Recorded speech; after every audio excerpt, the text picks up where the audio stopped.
Greg Smith Ceramics, Westport High School. We are making a handle for a pitcher. We're going to be pulling the handle out of a lug of clay. Make sure your wheel is off. You put a bucket of water on the wheel. That's always a good start for obvious reasons. So I like to hold the clay in my left hand, a little bit of water in the right. Start with more clay than what you need, and I just gently and slowly work down even amounts of clay. Depending on the length of the handle will determine how much clay you pull coming down. So maintain the same distance as you pull the clay downwards and rotate it around. After I get something like that, I'll work my thumb and my forefinger into it, and I'll slowly work it back and forth this way, this way. I'll rotate it around, come back this way. What I'm trying to do is maintain even distance from the top all the way down to the bottom. And I like the appearance of when I dig my thumb into it slightly, and this way as well.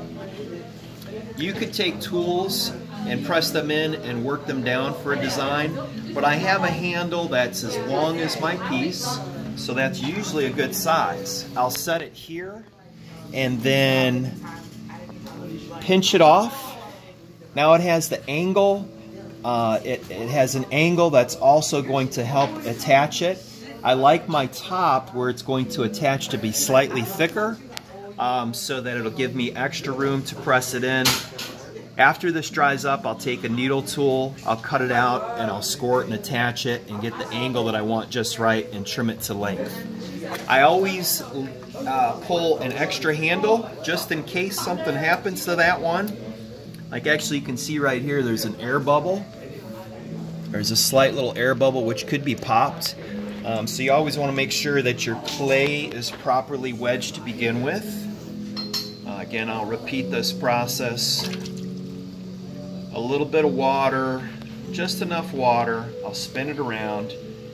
This helps to thin it out. Now, depending on how dry or moist your clay is, will determine if your handle is thicker or thinner. So if your clay is really, really soft, it'll help you to get fatter and wider handles. If your clay is too firm or a little firmer, your handles will typically won't be as wide. They'll be more narrow and typically a little bit thicker. So we've pulled a couple of those. I'm going to hit these with a heat gun and come back and show you part two.